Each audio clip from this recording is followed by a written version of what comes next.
Sunday, April 10th. And once again, we have shown the world how divided this country really is. Because at the hearings confirming Justice Ketanji Brown Jackson's accession into the Supreme Court, only one Republican stood at the end and applauded.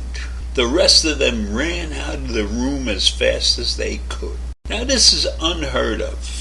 When Jackson more than proved that she was capable of doing this job, and she withstood a terrible assault on her credibility during the hearings and the questioning to determine whether or not she was suitable for the Supreme Court.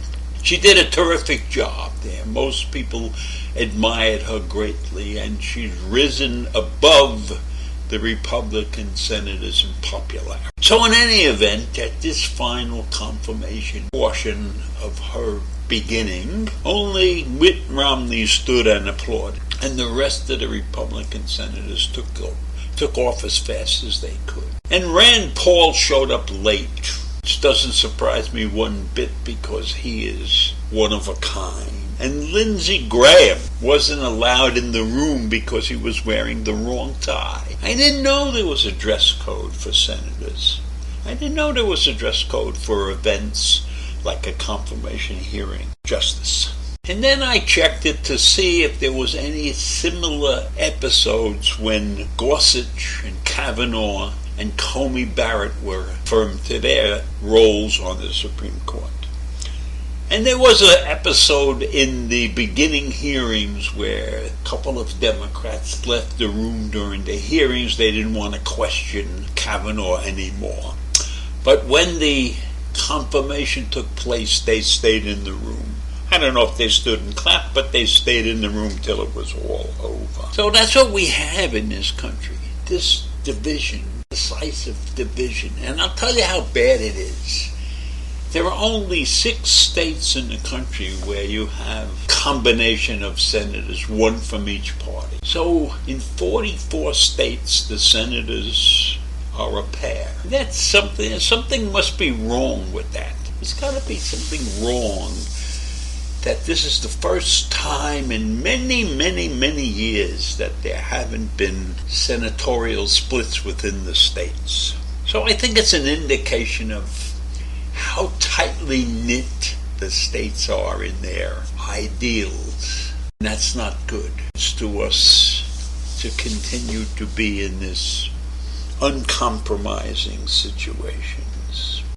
And this protest that they showed cost them anything. But when Kevin Kaepernick takes a knee, it costs him his career. Is that right? Is that right if somebody protests that it cost them their career? It won't cost these guys anything.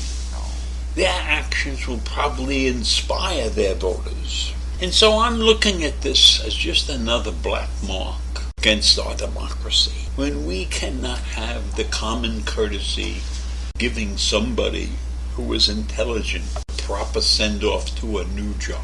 This is about, or is it the bare fact that this is a woman of color? We in this country afraid whiteness disappearing in this country? Think about what's going to happen in the year 2045 when it's been determined it's not white enough anymore. Whites will be a minority. What's going to happen to this country at that point?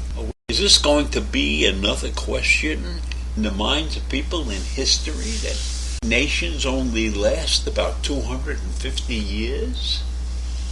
Are we going to go down that path and fail because of our continuation of believing that we all should be white and Christian? Is that what we want? Is that what the democracy means?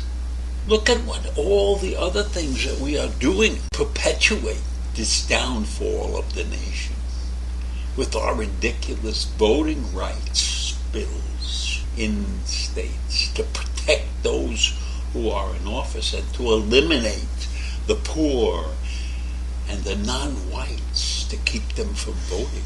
So this is just a continuation of maniacal tendencies that are going on in this country right now. And it's time that we woke up. going down this road. Everybody will fail. This is not a situation where only one of us will fail. We will all fail if we can't live together on what is right for this country. I am not surprised that this happened at the confirmation hearing.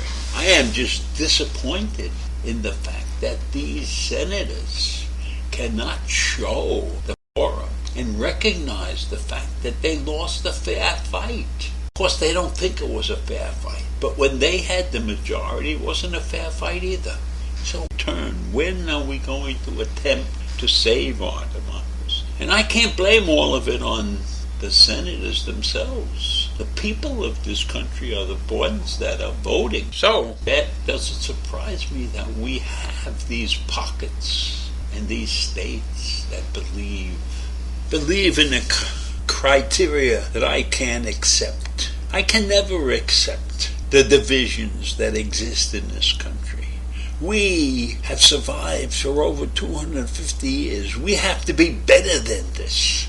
We have to recognize the fact that we are fighting for our survival. Now, many, of course, view the survival of this country differently than I do. But I believe in equality. I believe the only thing that matters is how you port yourself, how you handle your situations, how you treat people. That's what's important. I look beyond color, religion, physical abilities. I look beyond all of that. Be a good person. Accept everybody. Learn. You have to learn to live with others. Not everybody will ever agree with everything we want to do. So we have to accept that. We have to compromise. We have to survive. So I'll see you tomorrow. Bye.